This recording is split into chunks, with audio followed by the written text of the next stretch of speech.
In the dark heart of the American frontier, where law was thin and the land was wild, a child was born beneath a sky as uncertain as her future.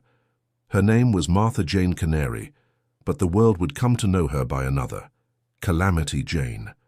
And from the very beginning, her life was a collision of hardship and fury, stitched together by grit and survival. The year was 1852, and the place was Princeton, Missouri, a dusty, modest town clawing its way into civilization. Jane was the eldest of 6 children, born into a family already teetering on the edge of collapse. Her father, Robert Canary, was a man haunted by dice and drink, chasing fortune in every corner saloon and losing more than he ever gained. He was a gambler, a drifter, a petty criminal whose dreams bled out with every shuffled deck. Her mother, Charlotte, endured her own quiet war. When the cupboards were bare and the children cried from hunger, she turned to the only means left, prostitution, and when necessary, theft. This was not a life of moral decay, but of survival. In the lawless bones of the West, there were no easy choices, only choices that kept you breathing one more day. Jane's childhood was not a story of laughter or lullabies. It was forged in cold nights, empty plates and the sound of her mother slipping out the door under a shawl, leaving behind the scent of smoke and sorrow. She learned to ride before she could read, to fight before she ever held a doll. And though the world around her seemed ready to crush her, Jane stood like a flame that refused to go out. The family's fortunes crumbled faster than they could run from them. In 1866, the Canaries packed what little they owned and joined the tide of westward migrants, chasing rumors of gold and opportunity toward Virginia City, Montana. The journey was long, cruel, and pitiless, 5 months by wagon, crawling across prairies and rivers, where death waited in every swollen creek and every bitter wind. But for young Jane, this trail was a battlefield where she came alive. While other girls stayed behind the wagons, she rode with the men. She hunted, she tracked, she learned to shoot, and before the journey was done, she was already whispered about as something different, something wild. But the price of the road was steep. Her mother, Charlotte, worn thin by illness and exhaustion, died of pneumonia somewhere along the trail. There was no funeral, no tombstone, just a body laid in the earth beneath a borrowed cross. When they finally reached Virginia City, Jane had already seen more suffering than most grown men. Their stop in Montana was brief. Her father, unable to anchor himself, moved the family again, this time to Salt Lake City, Utah, a town bristling with new settlers and Mormon promise.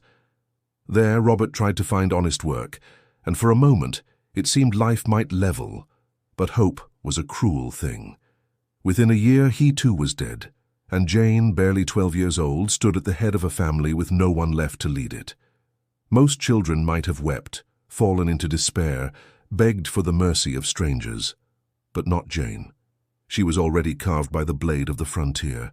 She gathered her 5 siblings, wrapped them in what little warmth she had left, and struck out once more, guiding them with the instinct of a soldier rather than a child. They moved to Wyoming, traveling weeks across the broken spine of the West, dodging hunger and fear like wolves in the night. They settled in a town called Piedmont, where Jane took any job she could find, washing dishes, tending livestock, cleaning saloons, even breaking horses. She worked day and night, her hands blistered, her stomach often empty, her body pushed beyond what any child should bear. But she didn't complain. She couldn't afford to. She had mouths to feed and no time for pity. The world around her saw a girl, but she became something else entirely. She dressed in men's clothes, walked with the swagger of a wrangler, spat like a cowboy, and swore like a soldier. She wasn't pretending to be a man. She was pretending to be safe, pretending to be someone people wouldn't hurt or underestimate. It wasn't a disguise. It was armor. Some nights, when money was low and the cold crept in through the cracks in the floorboards, Jane turned to the only trade that paid quickly: prostitution. There's no romance in it, no glamour, only desperation. But again, she did what she had to do, not for herself, but for her siblings. She never learned to read or write. She never went to school, but she learned the language of survival, how to barter, how to fight, how to scare off drunk men twice her size. And slowly, word spread that there was a girl in Piedmont who rode like a Comanche, drank like a trapper, and could shoot the wings off a crow. Her name wasn't yet Calamity Jane, but the seeds of that legend were already sown. She wasn't just surviving anymore. She was rising. By her late teens, Jane was taller than most men, with strong shoulders, a sharper tongue, and eyes that had seen too much. People didn't know what to make of her. To some, she was a disgrace, a girl who dressed like a man, swore like a pirate, drank like the devil, and carried a revolver on her hip like she meant to use it. To others, she was a symbol of freedom, untamed, fearless, and unapologetically alive.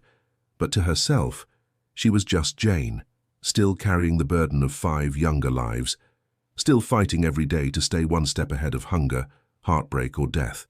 The world was not ready for her, but she would never ask permission. And so, from the ashes of poverty, loss, and lawlessness, Martha Jane Canary became Calamity Jane, not by destiny, but by sheer defiance. In the wake of her parents' deaths, a mere child was forced into a role no one should bear at 12 years old. Martha Jane Canary, barely more than skin and bone, stood tall beneath the endless Wyoming sky, her 5 siblings clinging to her like lifelines. With nothing but a broken wagon, scattered belongings, and a will forged in hardship, she led them into the unknown. The American West, unforgiving and raw, became both her crucible and her kingdom. She arrived in Piedmont, Wyoming, with calloused hands and an iron resolve. There were no opportunities waiting for her, only labor, dust, and hunger. To survive, she scrubbed floors, washed clothes, chopped wood, and did what she had to. The West was no place for sentiment, and Martha Jane learned early that weakness was not forgiven. The frontier didn't care that she was a girl, so she stopped being one, at least on the outside. With her hair tucked beneath a hat and dressed in buckskins, she moved through the rail camps and mining towns as one of the men. She took jobs, breaking horses, hauling freight, and even occasionally working as a barmaid or cook when the work required less muscle and more grit. But the rumors were already beginning to stir, about a rough-edged girl who could ride like the devil and drink like a ranch hand, a girl with a rifle always strapped across her back and a mouth that gave no quarter. At times the darkness crept in. She never spoke of it, but in the quiet hours of the night, with nothing but the wind howling through the pines, Jane faced the demons that dogged her steps: loneliness, poverty, and the aching weight of responsibility. There were whispers, too, darker ones, about how she occasionally turned to prostitution to keep her family fed. Whether out of necessity or choice, Jane did what survival demanded. Yet even in hardship, she found a sense of identity.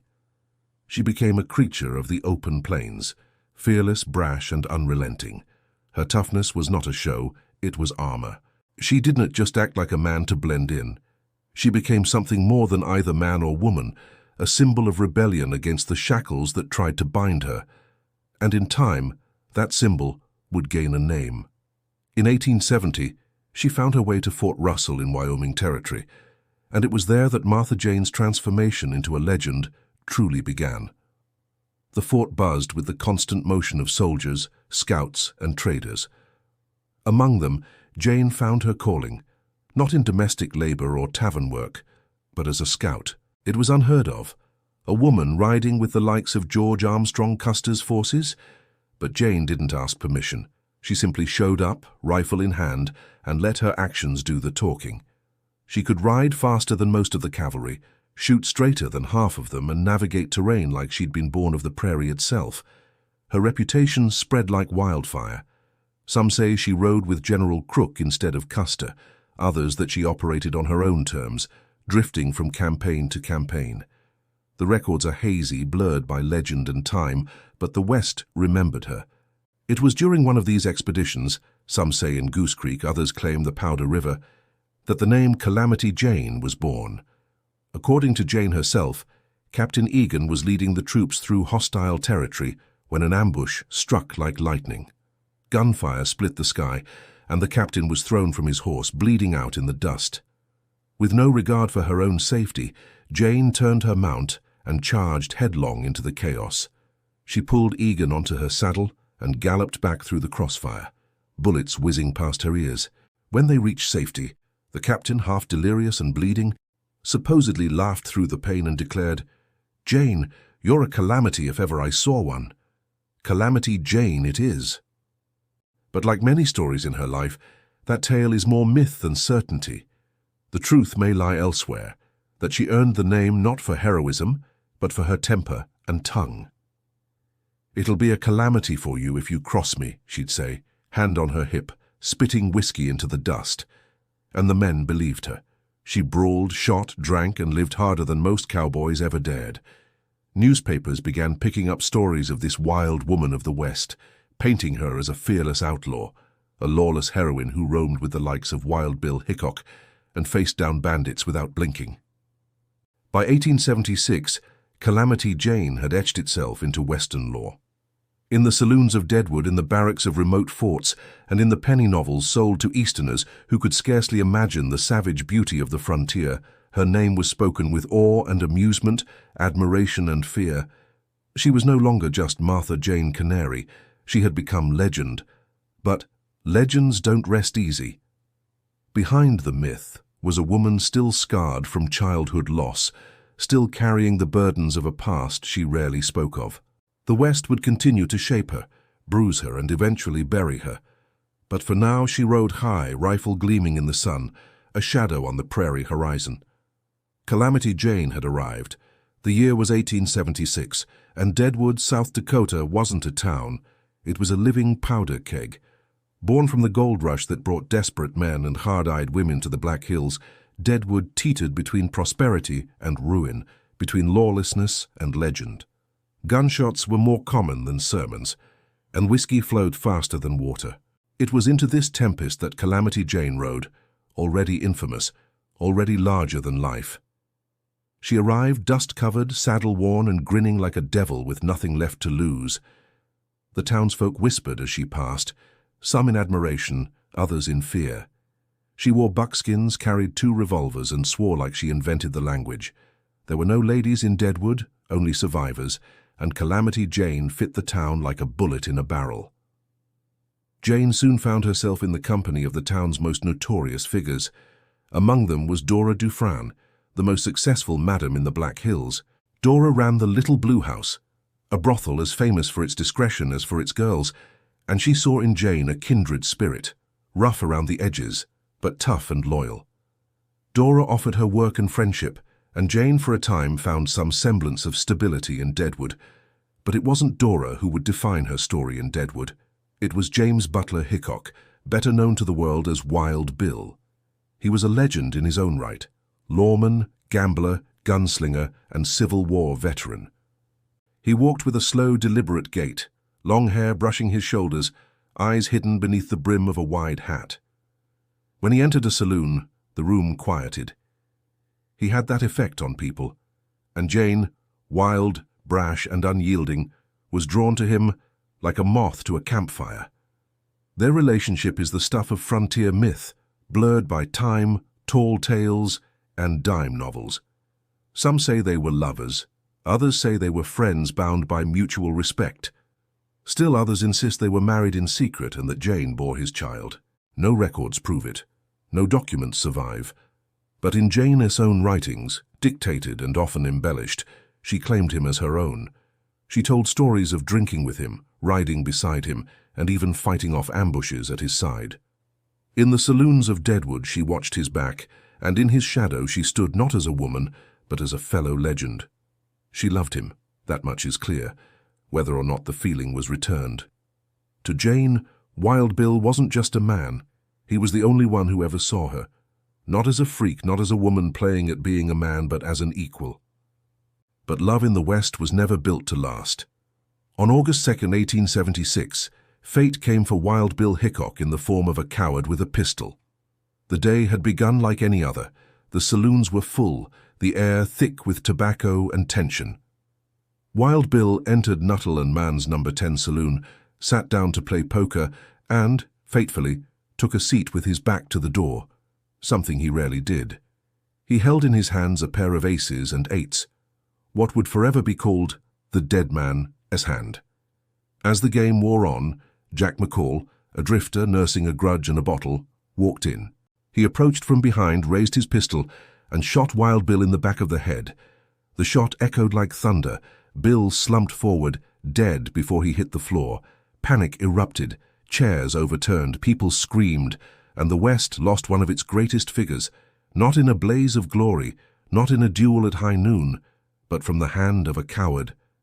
Jane wasn't there, at least not when the shot was fired, but the moment she heard, something inside her broke. She didn't cry. She didn't scream. She saddled up, gritted her teeth, and set out after Jack McCall. In her later autobiography, Jane claimed she chased him down without her guns, wielding only a meat cleaver. She wrote that she tackled him to the ground, dragged him back into town, and threw him at the feet of justice. It is a hell of a story, the kind that would make a fine scene in a Western. But it's almost certainly fiction. In reality, McCall was arrested shortly after the shooting. He claimed that Wild Bill had killed his brother in Kansas, a claim never proven, and said he acted in revenge. In the haphazard court of Deadwood, where legality was as thin as a saloon curtain, McCall was found not guilty. He walked free. But not for long. News of Wild Bill's murder spread fast, faster than the frontier could swallow the truth. The trial was deemed illegitimate. Deadwood, after all, was on land that technically had no legal jurisdiction, Indian territory by treaty. The verdict didn't stand.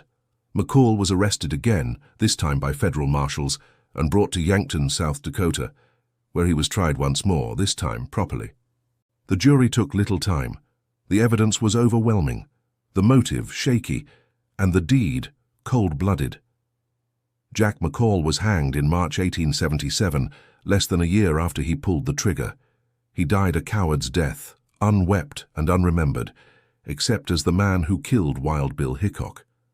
As for Calamity Jane, she never forgot. She stayed in Deadwood for some time, drifting between odd jobs, caring for the sick, and vanishing into the wilderness when the memories became too heavy. Some say she stood over Wild Bill's grave every week. Others say she slept near it when she was too drunk to walk home. But one thing is certain, her heart was buried next to his, long before her body followed. Decades later, when Jane died in 1903, her final request was granted.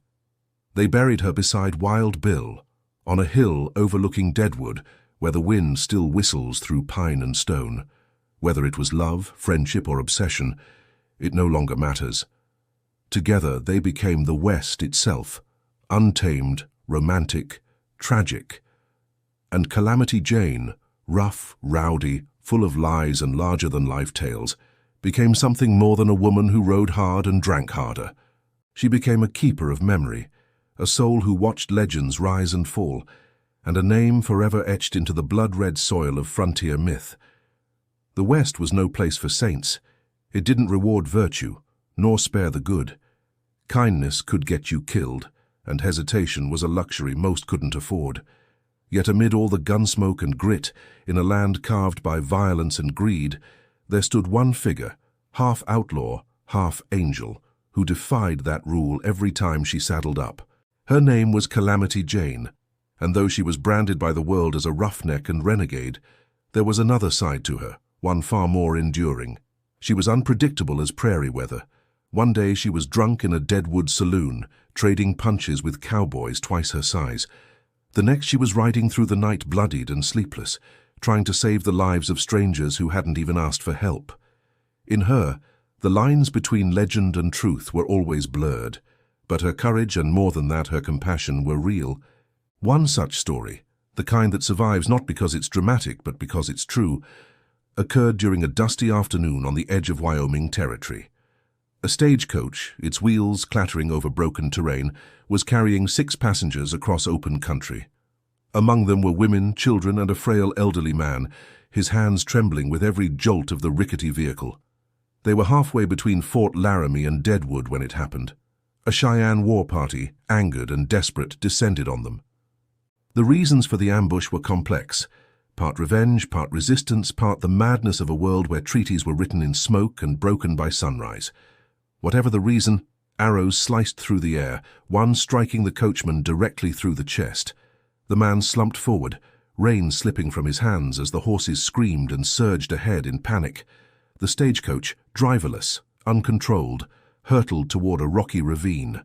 Among the chaos stood Calamity Jane. She had been riding parallel to the coach, hired to escort them only a short distance, but when she saw the attack, she didn't hesitate. Her horse kicked into full gallop. Gunfire cracked around her, arrows whistled past her ears. Still, she rode. Dirt clung to her face, sweat in her eyes, but she surged forward like a cannon shot. As the coach careened toward disaster, she caught up, leapt from her saddle to the moving stage, grabbing the side rail with one hand, boots scraping along the wooden wheel. With raw strength, she pulled herself up, climbed into the driver's seat, seized the reins and yanked them hard. The horses screamed, wheels skidded, and in a cloud of dust and rock, the coach veered just in time, missing the edge of the ravine by inches. The passengers screamed in relief. Jane didn't. She turned the coach, pistol drawn, and fired back at the pursuing war party. Not to kill, just enough to scatter them. She guided the coach full speed to the safety of a military outpost, where the passengers were taken in alive and unharmed. When asked how she managed it, she only spat, wiped her brow, and said, "Ain't the first time I've outrun death." Word spread fast. Stories changed in the telling. Some said she'd shot 3 warriors from the driver's seat, others that she leapt from a cliff onto the horses themselves, but all agreed on one thing. Without Calamity Jane, everyone on that coach would have died. But her bravery wasn't limited to bullets and bandits. That same year, Deadwood was struck by something far crueler than outlaws, a smallpox epidemic. In those days, smallpox meant death. The mere whisper of it could empty a street. Victims were shunned, locked in their homes, or dumped outside town limits to die alone. There were no real hospitals. Medicine was primitive. Fear ruled everything. Yet Calamity Jane, that woman of fire and fury, did not run. When others fled, she stepped forward. Without formal training, without pay, without even gloves or proper equipment, she nursed the dying. She carried water, cleaned sores, changed bedding soaked in fevered sweat. Sometimes she was the last voice the sick ever heard.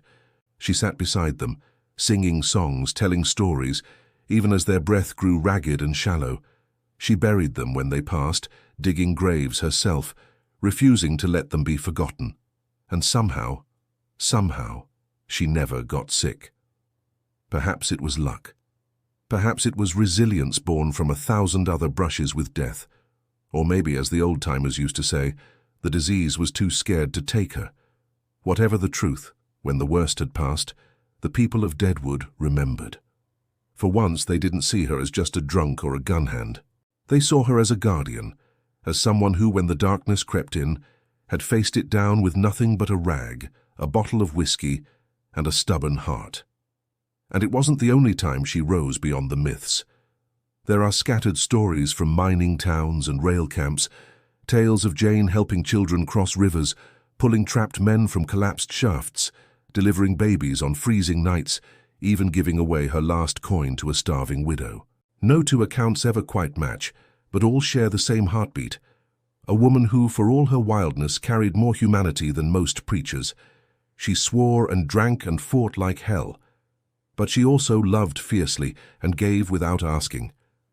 And in a world where survival often demanded selfishness, Calamity Jane chose again and again to be a protector. That duality became her legacy. She was the pistol in one hand, the healing salve in the other. She could knock a man out with a punch and then sit by a stranger's bed for 3 days straight without sleep, just to ease their passing. She never asked for thanks. She wouldn't have known what to do with it anyway. When Eastern journalists arrived in Deadwood, hungry for stories, they found a goldmine in her contradictions. One moment she was spitting on the boots of a lawman, the next she was cradling a dying child. She made for headlines, for dime novels, for wild-eyed tales by campfires.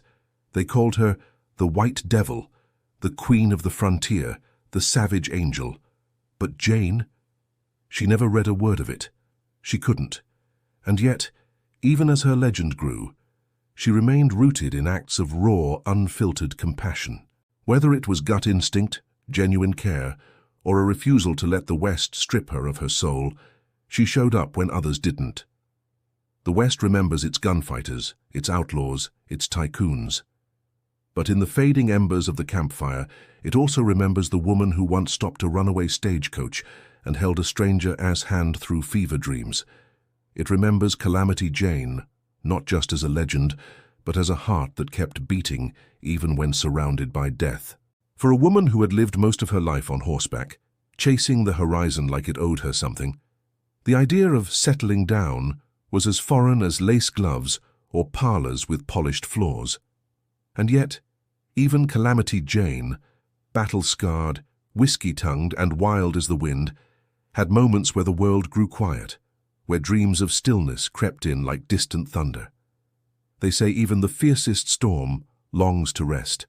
After years of drifting from town to town, from frontier skirmishes to saloon brawls, Jane found herself standing in the wide, wind-brushed lands near Miles City, Montana, where the Yellowstone River carved its path through endless plains. It was here, sometime in the early 1880s, that she tried to do something unthinkable, build a life. She purchased a small ranch, barely more than a shack surrounded by raw earth and wild grass. It was no palace, but it was hers. For the first time in decades, she had walls to sleep behind, a roof overhead, and silence that wasn't followed by gunfire. Locals say she even kept an inn there for a time, offering food and beds to weary travelers, though the whiskey still flowed like a river and her temper still flared when provoked. But perhaps the most mysterious part of this chapter in Jane S. life was not the land she tamed, but the life she claimed to have created. A daughter. Her name, according to Jane, was Jessie. In stories recounted in her dictated autobiography and whispered in dusty towns across the frontier, Jane told of giving birth in 1887 somewhere near Boulder, Colorado. The father? She claimed it was a man named Clinton Burke, a Texan whom she married in 1885, though records of the union are as murky as the Missouri and flood season. No wedding certificate survives, no proof of birth or baptism. Only Jane's word, and the tattered fragments of truth tangled in it. Some townsfolk swore they saw her with a child, a little girl with dark eyes and a curious face, following Jane from settlement to settlement. Others remember her organizing a fundraiser in Deadwood, claiming she needed money to send her daughter east for a proper education. The event was well attended. She raised a significant sum. But as with so many of Jane's chapters, the story took a hard turn. That very night, with a satchel full of cash and drink in her veins, Jane hit the saloons with old fury. The money that was meant for schooling, for futures and letters and clean beds, was lost by morning. Cards, bottles, bets.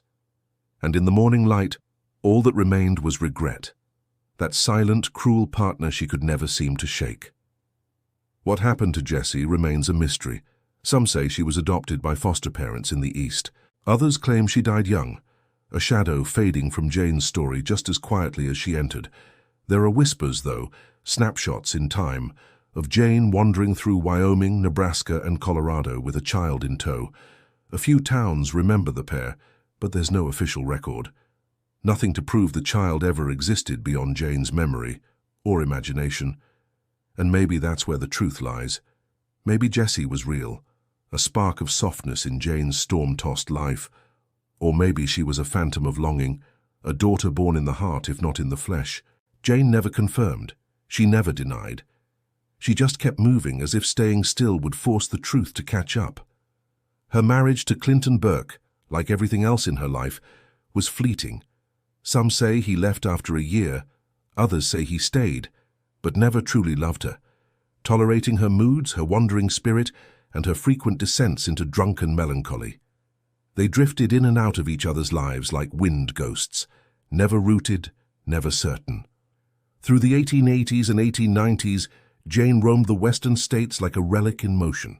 She lived for spells in Boulder, then Leadville, then Cheyenne, and always back to Deadwood like a salmon returning to the river that bore it. At times, she tried to rebuild. She spoke of opening a school for girls, of writing a memoir, of starting a respectable business. But every attempt was swallowed by the same black hole, alcohol. By then she was known in almost every town. The woman in buckskins, the lady drunk at the poker table, the one who once saved a stagecoach, who fought beside generals, who might have loved Wild Bill Hickok, or might have just loved his shadow. She was famous, and she was alone. People would recognize her, offer her drinks, demand stories. Some gave her money, others mocked her. Sometimes she was treated like royalty, other times like a washed-up freak, the last ember of a West that was slowly being paved over by railroads, laws, and barbed wire. And yet, beneath the layers of grime and bravado, there was always a flicker of something tender. She never stopped speaking about her daughter, even when she was deep into the bottle. When asked where Jessie was, she'd smile a crooked smile and say, "She's learning how to ride better than me." No one ever pressed further. It was like pulling threads from a ghost. There are rumors that Jane had more than one child, perhaps 2 daughters, both born in scattered towns where no one bothered to write names on birth ledgers. The fathers are unknown. The truth is fog. But what's clear is that Jane, in her own flawed and furious way, wanted to love. She wanted roots. She wanted what so many women of the frontier gave up on early: a home, a family, a future. But she couldn't outrun who she was. Her body bore the scars of violence, her heart, the weight of too many losses, and her mind, though sharp, was haunted. Alcohol was both escape and companion, numbing her pain, amplifying her demons. It burned through every bridge she tried to build. It chased away those who might have stayed. It whispered lies in her ears when the nights grew too long. Still, even in this downward spiral, Jane never fully surrendered. She kept trying. She kept loving. She kept believing, however faintly, in the dream of a normal life. For a time she cooked and cleaned for the women in Dora Dufran's brothel, acting like a mother hen to girls half her age. She told them to save their money, to learn to shoot, to never trust a gambler with a crooked smile. Some listened, others didn't. But all of them remembered her. She wore her mistakes openly. She never pretended to be good, only honest. And if the world couldn't forgive her for failing to be both mother and myth, it didn't matter. She'd long since stopped asking for forgiveness. In one of her final letters, written for dictation, since she still couldn't write herself, she signed it, "From the woman who was once a mother, a fighter, and sometimes just a fool, Calamity Jane." It's unclear if she meant Jessie, or Clinton, or herself. Maybe all three. But in the end, Calamity Jane's attempts to settle were naïve failures. They were proof that even the wildest spirit hungered for home, even if only in dream and dust.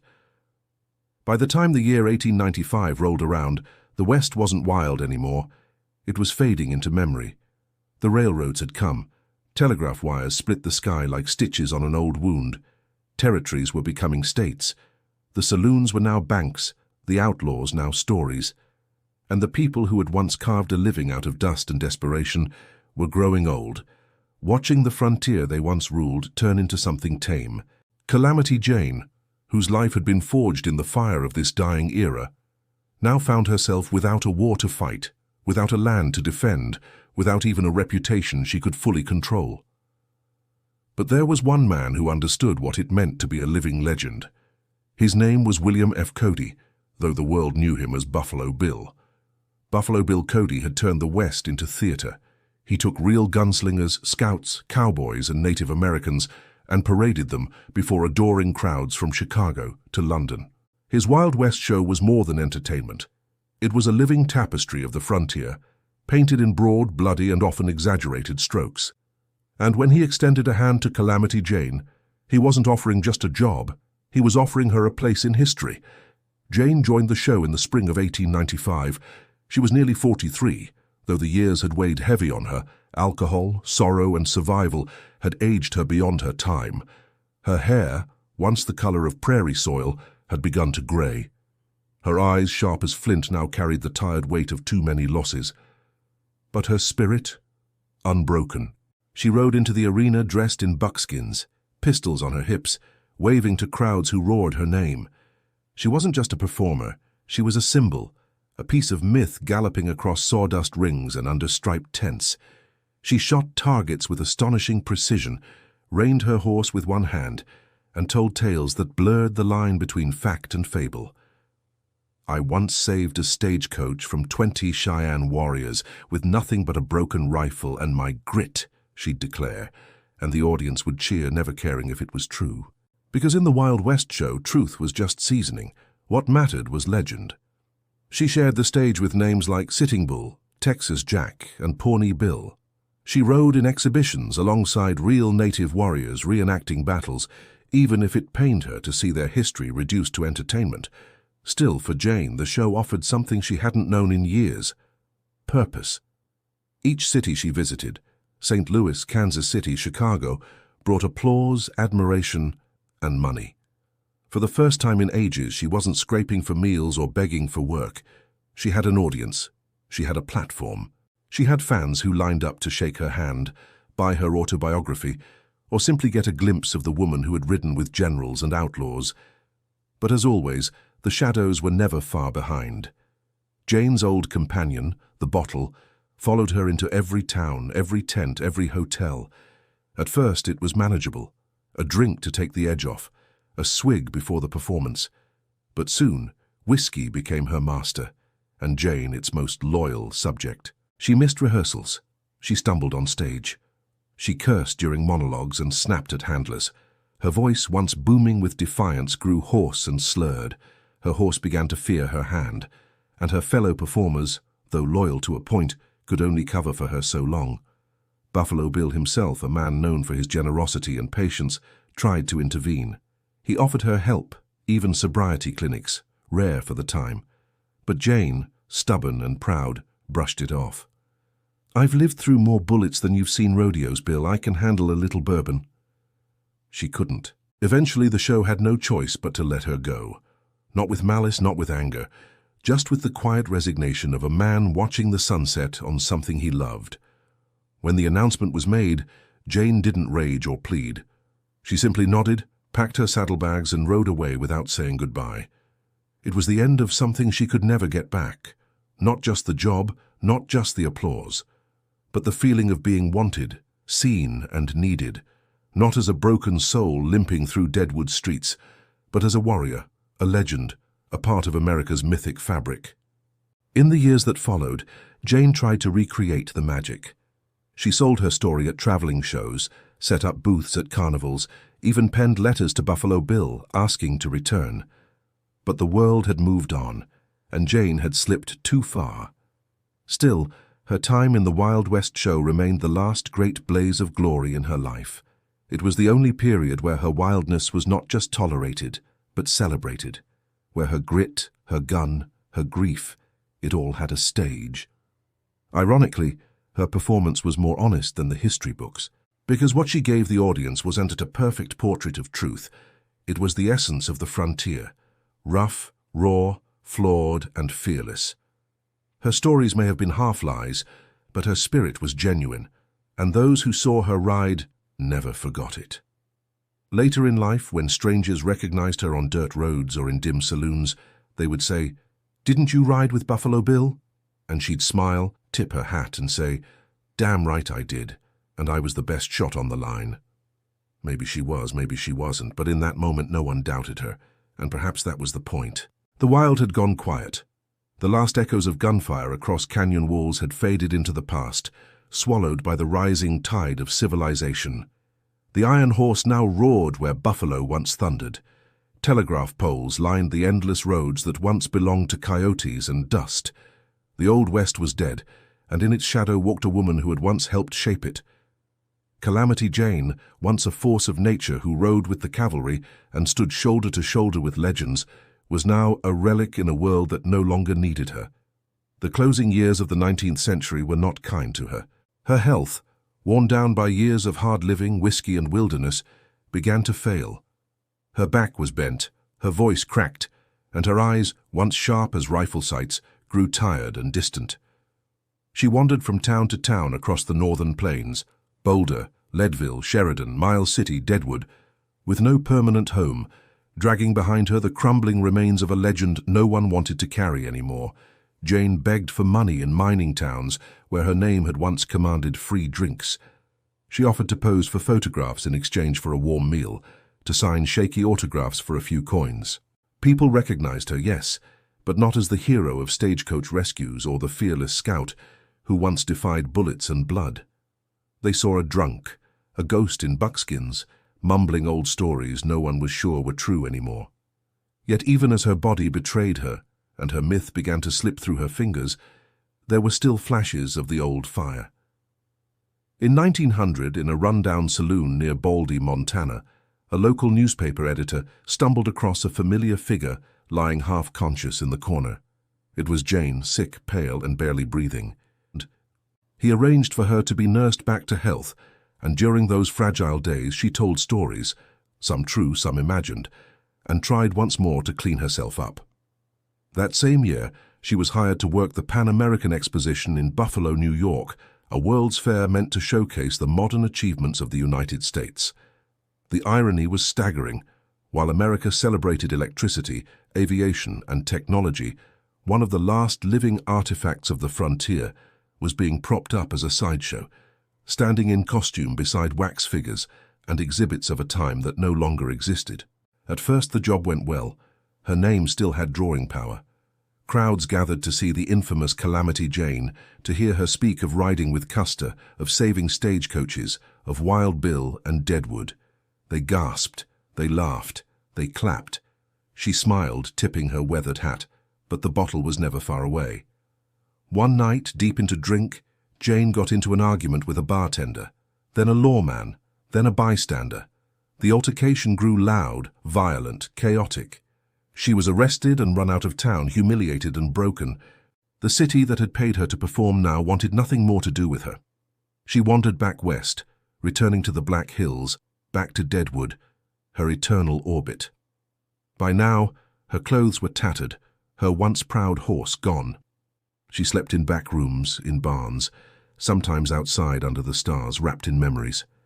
She worked when she could, cooking and cleaning for Dora Dufran's girls, or scrubbing floors in exchange for soup. No longer the wild woman of the plains, she had become a tired figure, haunting the corners of a town that had already buried its past. In the summer of 1903, she boarded a train to Terry, South Dakota, a mining settlement not far from Deadwood. She was sick by the time she stepped onto the platform, her face pale, her limbs shaking. The conductor, recognizing her, helped her off the train. A local bartender took pity and arranged for a room at the Callaway Hotel, a modest boarding house overlooking the hills. She spent her final hours alone. A doctor was summoned, but by the time he arrived she was barely conscious. Her breath came in shallow gasps. Pneumonia had ravaged her lungs, and her stomach, scarred by years of rot-gut whiskey and malnutrition, was inflamed beyond repair. There was nothing to be done. On the morning of August 1st, 1903, Calamity Jane died, curled up in a small bed in a rented room far from glory, far from the applause of Buffalo Bill's arenas, far from the open plains she once ruled. She was 51 years old. Her final wish, written and spoken to those who remained near her in the final months, was simple: bury me beside Wild Bill. Whether their love had ever been real, whether they had ever truly been together, no longer mattered. In death, she longed for proximity to the man whose legend had become part of her own, whose memory she had carried like a torch long after his light had faded. The town of Deadwood honored her request. On August 4th, 1903, they laid her to rest beside James Butler Hickok in Mount Moriah Cemetery, overlooking the town they had both helped make infamous. Her funeral was the largest Deadwood had ever seen for a woman. Cowboys, gamblers, miners, and madams all came to pay tribute, not just to the legend, but to the woman beneath it. The man who closed her coffin was once a child she had nursed through the Deadwood smallpox epidemic, one of many lives she had touched between saloon brawls and stagecoach rescues. In the silence of that final moment, as the casket was sealed, there were no jeers, no laughter, no scoffing, only the whisper of wind through pines, and the quiet sob of a town that knew it had just buried the last of its wild heart. Her death was the final page of an American story so tangled with myth, memory, and contradiction that no historian has ever quite unraveled it. But what is certain is this: Calamity Jane lived without apology and died without regret. She was brave and broken, fierce and flawed. She saved lives and squandered opportunities. She was loved, and she was alone. She was the West, raw, unpredictable, and unforgettable. The wind swept high over Mount Moriah Cemetery, whispering through pine trees and stirring the dust that had long settled over the bones of gunslingers, gamblers, and gold miners. But on that day, August 4th, 1903, the soil of Deadwood stirred for someone different, someone whose life had never followed the script, whose story had never been clean or simple. Martha Jane Canary, known to the world as Calamity Jane, had finally come to rest. They honored her last wish, just as she had asked, with whiskey-laced breath and a voice faded by time. "Lay me next to Bill." And so they did.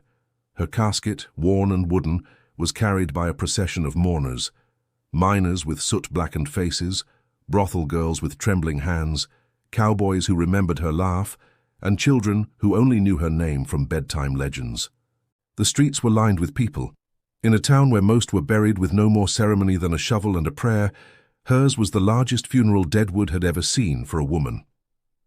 The man who nailed her coffin shut had once been a boy with fevered skin and sunken eyes whom Jane had nursed through the smallpox plague decades earlier.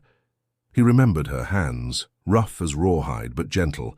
He remembered her voice, harsh, yet filled with strange comfort. He cried as he drove the final nail, sealing the past away.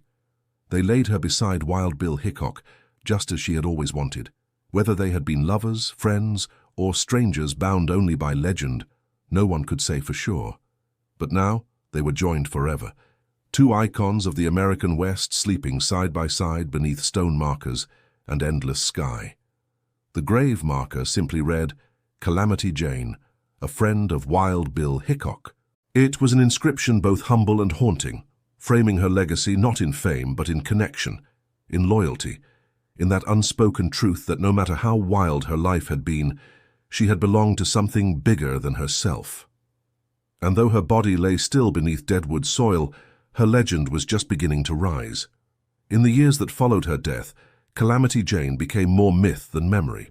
Writers, poets, and dime novel authors picked up her story and ran wild with it, painting her as everything from a gun-toting vigilante to a frontier Florence Nightingale, from a broken-hearted widow to a conwoman of contradictions.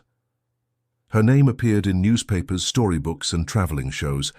She became a folk hero, a ghost on horseback galloping through the imagination of a nation hungry for stories of freedom, grit, and rebellion. Yet for all the tall tales, the core truth remained.